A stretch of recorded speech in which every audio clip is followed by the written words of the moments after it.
irmãos e queridas irmãs que buscam a evangelho-terapia como mais uma ferramenta que nos aproxima do nosso Mestre Jesus. Através da evangelho-terapia, temos compreendido que buscar o evangelho nos momentos de tristezas, angústias e preocupações nos fortalece. Mas que buscar também o evangelho nos momentos de alegria, de contentamento, nos faz compreender e vivenciar um pouco da gratidão que devemos ter para com o nosso Mestre, para com o nosso Pai, que é só amor e bondade. Então, que possamos mais uma vez buscar nessa bússola, que é o Evangelho segundo o Espiritismo, o caminho para nos fortalecer, o caminho para nos conectar com os ensinamentos do Mestre. A prece é de todas as ferramentas a mais eficaz, porque quando nos colocamos em estado de prece, se assim posso chamar, já tenho comigo que posso e devo louvar, agradecer e pedir. Então que possamos, em prece, nos conectar com o nosso Pai de amor e bondade. Lembrando que as dificuldades que hoje nos visitam fazem parte de um projeto maior, que é a nossa evolução espiritual. E muitas vezes esse projeto maior, ele se torna temporariamente muito pesado para nós. Mas esse peso é aliviado se nós buscarmos o nosso Mestre e compreendermos que a nossa tarefa maior é o nosso desenvolvimento espiritual. Então que nesse instante, o patrono da nossa casa, Zico Horta, e todos aqueles que com ele laboram na espiritualidade maior, possam estar conosco, possam nos fortalecer, e que nós não nos esqueçamos que esse momento de paz que estamos aqui experimentando pode também alcançar os nossos irmãos ucranianos e russos, porque todos somos irmãos. O nosso Mestre Jesus fez um planeta sem fronteiras. O nosso coração não deveria ter fronteiras. Não vamos discutir as questões geopolíticas, porque não nos cabe, mas podemos olhar para os nossos irmãos ucranianos com amor, mas com amor também olhar para os nossos irmãos russos, senão não estaremos fazendo aquilo que o Mestre nos ensinou. Então que possamos em mais um encontro trazer reflexões que nos fortaleçam e que nos engrandeçam espiritualmente.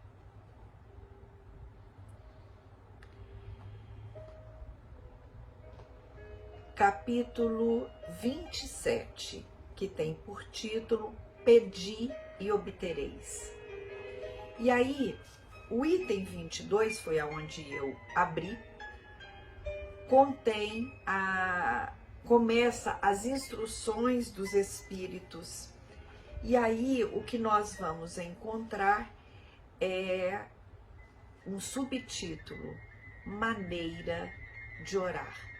Então estou entendendo que nesse encontro vamos reforçar, vamos ter a oportunidade de nos perguntarmos se a forma que estamos orando é a forma que o nosso Mestre nos ensinou. Então vamos lá, o item 22 do capítulo Pedi e obtereis. E diz assim: o primeiro dever de toda criatura humana, o primeiro ato que deve assinalar a sua volta à vida ativa de cada dia é a prece. Ou seja, quando abro os meus olhos, a primeira coisa que eu devo fazer, e se não faço, eu deveria, e se eu não faço, eu posso me propor a fazer, é a prece. Quase todos vós orais, mas com poucos são os que sabem orar. Que importam ao Senhor as frases que maquinalmente articulais, fazendo disso, um hábito, um dever que cumpris e que vos pesa como qualquer dever. Então, se eu, quando vou orar, repito maquinalmente, sem pensar o significado de cada palavra, eu, na verdade, não estou me comunicando. A prece do cristão, do espírita, seja qual for o seu culto, deve ser feita logo que o espírito haja retomado o jugo da carne. Deve elevar-se aos pés da majestade divina com humildade, com profundeza, num ímpeto de reconhecimento por todos os benefícios recebidos até aquele dia, pela noite transcorrida, durante a qual lhe foi permitido, ainda que sem consciência disso, ir para junto de seus amigos, de seus guias, para aurir, no contato com eles, mais força e perseverança. A prece deve subir humilde aos pés do Senhor para lhe recomendar a vossa fraqueza, para lhe suplicar amparo, indulgência e misericórdia. Deve ser profunda, porque é a vossa alma que tem de elevar-se para o Criador, transfigurando-se como Jesus no Tabor, a fim de chegar alva e radiosa de esperança e de amor. A vossa prece deve conter o pedido das graças de que necessitais, mas de que necessitais realmente. Inútil, portanto, pedir ao Senhor que abrevie as vossas provas, que vos dê alegrias e riquezas. Rogai-lhe que vos conceda os bens mais preciosos da paciência, da resignação e da fé. Não digais, como sucede a muitos dentre vós, não vale a pena orar, porque Deus não me atende. O que é que pedis a Deus na maioria dos casos? Pensaste alguma vez em lhe pedir a vossa melhoria moral? Oh, não, bem poucas vezes. O que preferencialmente vos lembrais de pedir é bom êxito para os vossos empreendimentos terrenos, e tendes exclamado com frequência: Deus não se ocupa conosco. Se se ocupasse, não haveria tantas injustiças. Insensatos, ingratos. Se descesseis ao fundo da vossa consciência, quase sempre encontraríeis em vós mesmos o ponto de partida dos males de que vos queixais. Vamos nos lembrar que eu colho só aquilo que eu semeei. Pedi, pois, antes de tudo, o vosso aprimoramento, e vereis que torrente de graças e de consolação se derramará sobre vós. Deveis orar incessantemente, sem que para isso preciseis vos recolher ao vosso oratório ou vos lanceis de joelhos nas praças públicas. A prece do dia é o cumprimento dos vossos deveres, sem exceção de nenhum, seja qual for a natureza deles. Não é um ato de amor a Deus assistirdes os vossos irmãos numa necessidade qualquer, moral ou física?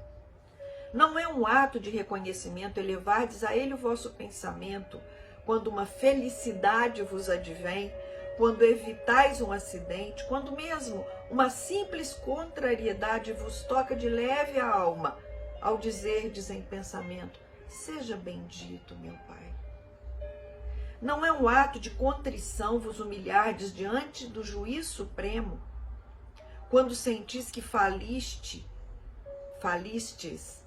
ainda que somente por um pensamento fugaz, para lhe dizeres: perdoai-me, meu Deus, porque pequei, por orgulho, por egoísmo ou por falta de caridade.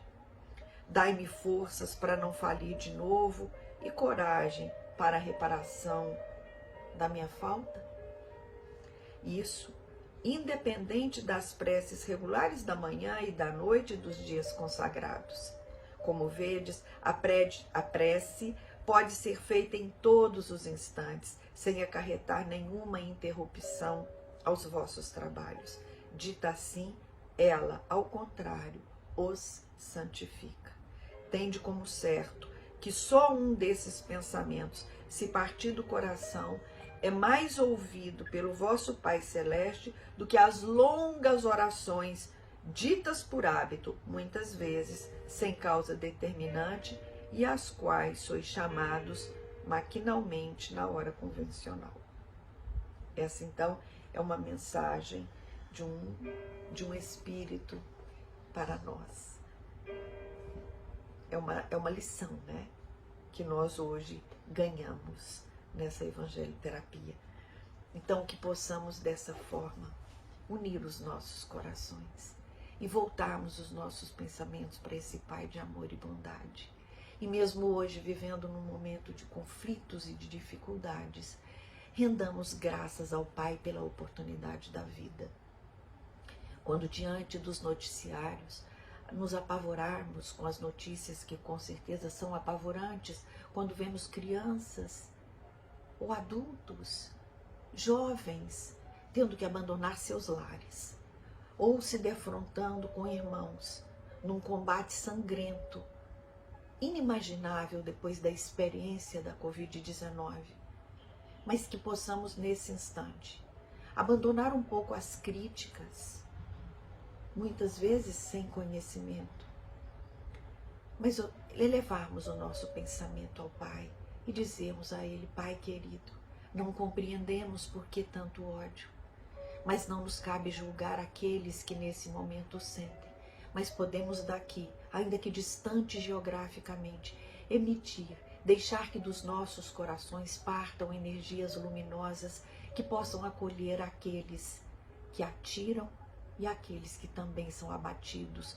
por esses tiros. Mas eu peço, Jesus, que eu pare de atirar, que eu deixe de atirar, que eu deixe de atirar pensamentos de julgamento, de crítica àqueles que convivem perto ou longe de mim, que eu possa nesse instante, pelo contrário, me unir àqueles que não julgam, que eu tenha, Jesus, condição de emitir pensamentos amorosos para esta pessoa que hoje com tanto poder declarou guerra, que eu possa nesse instante pedir por ele e por aqueles que a ele obedecem, mas que eu não me esqueça das pequenas guerras que eu posso evitar, que eu não me esqueça dos pequenos ataques que eu posso deixar de fazer ou cooperar para que sejam feitos, e que desta forma eu me sinta pertencente a essa falange de amor e de luz, a certeza de que o Pai não nos abandona,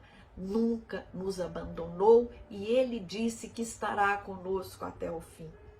Então, que nós possamos criar uma corrente de amor e de esperança e que possamos lançá-la no universo, rogando à Mãe Maria que nos envolva a todos com seu manto de amor e de luz. Graças a Deus.